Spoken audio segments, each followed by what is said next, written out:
ये मैच पाकिस्तान अपनी बॉलिंग की वजह से हारे, क्योंकि चाहे जैसी मर्जी बैटिंग कंडीशंस हो जाए, 220 प्लस का जो टारगेट होता है वो किसी भी टीम के लिए बड़ा मुश्किल टारगेट होता है। तो आपको मैजिकल किसी की इनिंग्स चाहिए थी, पार्टनरशिप चाहिए थी, एक मिरेकुलस किस्म की बैटिंग परफॉर्मेंस चाहिए थी जो पाकिस्तान डिलीवर नहीं कर सका। गलती कहाँ हुई? देखिए, गलती एक तो बॉलिंग में वहां हुई जहां पे आपके दो बॉलर्स जो सबसे ज्यादा पिटे, आमिर जमाल और उसामा मीर, इनको इकट्ठा यूज किया शाहिन आफरीदी ने, क्योंकि जब एक तरफ से धुनाई हो रही हो तो दूसरी तरफ से फिर आपको सेफ्टी मेजर्स जो है वो एंगेज करने पड़ते हैं। मगर अगर ऐसे बॉलिंग पेयर को आप लगा देते हैं जिनका कॉन्फिडेंस नहीं है, जो कि आगे पीछे राइट लेफ्ट हर तरफ बॉल कर रहे हैं, तो फिर एक तो कंट्रोल चला जाता है, फिर वहां पे जो विकेट मिलनी होती है वो भी नहीं मिलती, आप प्रेशर नहीं एक्सर्ट कर सकते हैं। और फिर पाकिस्तान की फील्डिंग भी बहुत ही एवरेज थी, जिससे कि कुछ प्रेशर ही नहीं क्रिएट हो सका।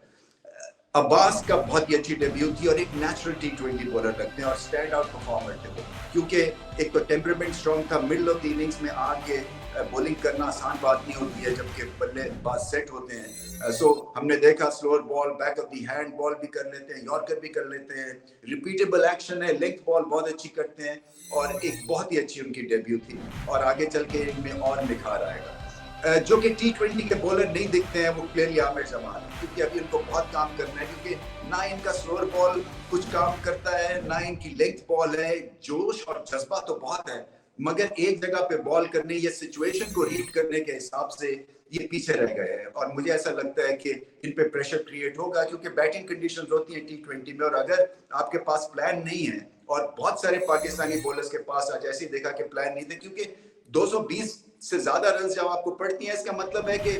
बैटिंग साइड जो है वो आगे आपसे निकल गई है, और आपने जो भी कुछ करने की कोशिश की है वो उनको उन्होंने भांप लिया और उन्होंने प्रोएक्टिव अप्रोच लेके आपके ऊपर प्रेशर क्रिएट किया। सो आमिर जमाल को अभी बहुत काम करना है, और इसी तरह से उसामा मीर का रोल भी पाकिस्तान को देखना है कि क्या इस तरह का लेग स्पिनर जो आके विकेट देनी चाहिए, उसको दिलवानी चाहिए, वो अगर मार खाता है और कंसिस्टेंट नहीं है अपनी लाइन और लेंथ में, तो फिर क्या उसके बारे में सोचना आगे चल के।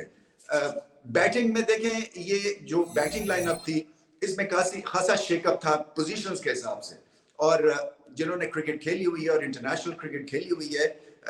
ये चीज आसान नहीं होती है, चाहे आपने 100 T20 खेले हों, क्योंकि आपको एडजस्ट करना पड़ता है। अब साइम अयूब का एक तूफानी एक ओपनिंग थी, मगर क्या था, रिजवान के साथ ज्यादा खेले नहीं है एज एन ओपनिंग प्लेयर। सो रिजवान की आदत क्या है कि डेड बॉल भी अगर रोकते हैं तो क्रीज से बाहर भागते हैं और आपको ऐसा इंप्रेशन देते हैं कि वो सिंगल लेने को तैयार है। जो उनके साथ खेले हुए हैं उन्हीं को पता है कि नहीं, ये एक तरह से सिंगल नहीं लेते हैं, इनकी आदत बन चुकी है, और ये डेंजरस आदत है बाय द वे, इसलिए कि आप जो है ना वो अपने पार्टनर को एक तरह से झांसा ही देते रहते हैं, और फिर जब सिंगल भी होती है तो वो भी हेजिटेंट हो जाता है आपका रनर कि पता नहीं इस दफा वो भागेंगे या नहीं भागेंगे। सो ये एक तरह से अनसेटलिंग होता है,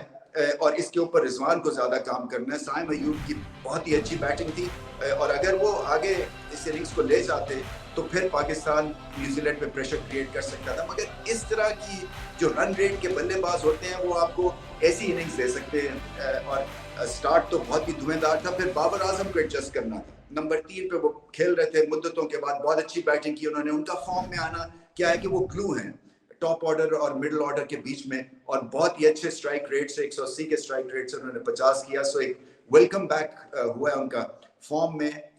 इसी तरह से फखर जमान 4 नंबर पे, क्या पाकिस्तान को उनको 4 पे खिलाना है, या उनको 6 पे खिलाना है, या उनको 3 पे खिलाना है, या उनसे ओपन करवानी है? सो ऑप्शंस अभी भी खुले हुए हैं।